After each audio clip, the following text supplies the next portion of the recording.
the free.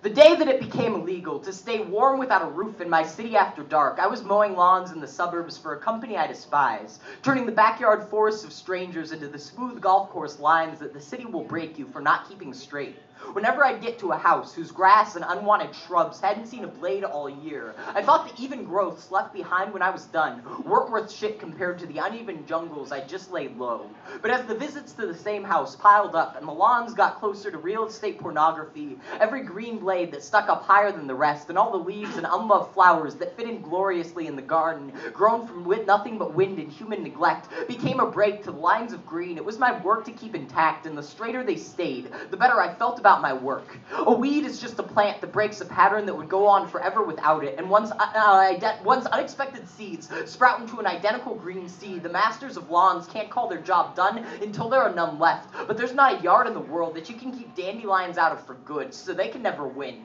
This city started out like any other, a ragged mess built on top of what used to be rocky, thorny wonderland, then a place where miners and outlaws could sleep under a blanket of stars and coverings that weren't yet illegal, then a place to sin and drink and fight and forget on those days off when there were no company guards to watch you like a canary. Then came the things worth protecting, Capitol buildings and mansions on hills, bank vaults and glittery towers built on oil and cable TV, conventions and silly statues and fast casual restaurants, things too precious to exist beside the wild growths that belong here, things that require mowers and laws to protect their dreams of a plush lawn city from being drowned out by the brambles and wildflowers that can never be chased away. But the ground will not be broken into taking orders, and people are not grass to be clipped into line, even in a place where the man who signed his name to make warmth and sleep a crime worthy of a year in jail slept on benches in his own childhood. Instead, all he's trying to do is build some tough love, to push people a little harder into finding jobs that don't exist,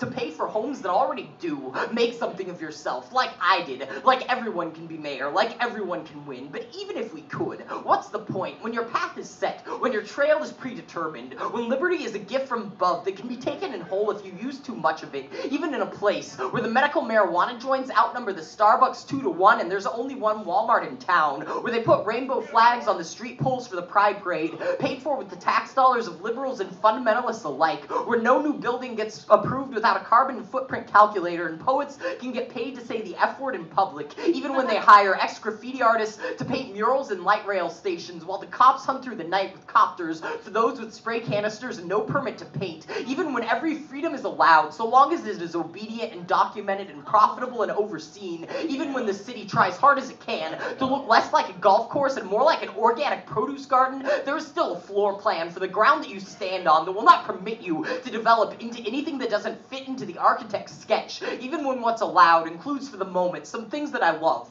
national parks and gas station coffee, doo-wop and photocopied manifestos and tattered old paperbacks, strips of diners and motels and tumbleweeds and incredible breakfasts, even when a life of regulation can have all the beauty you need. The threat waiting for you if you veer off makes that beauty into the beauty of bonsai trees, teacup pigs, hedge animals, the beauty of your sovereign spirit trimmed into the beauty of another's plan. Leave the world as it stands, where desire runs wild, where the culture of downtown at dark makes downtown by day look like the shitty puppet show that it is, where the jungle that sprouts out of a plot of land on its own makes the blueprinted lawns and xeriscape gardens look free as a boot camp. Let life be itself with no one trying to sculpt it, and I'll gladly do people favors, go to pretty places, read scary stories, and go to bed early. But once you draw a line of a place you cannot go, a thing you cannot do, a freedom you cannot have, that's where I'll be. As long as there are crimes, I'll be a criminal. As long as there are plans for the ground we stand on, I'll be a weed. And as long as there are limits of what you can become, there will be hostile growths whose goal is not conquest but to be what they are, so victory is certain.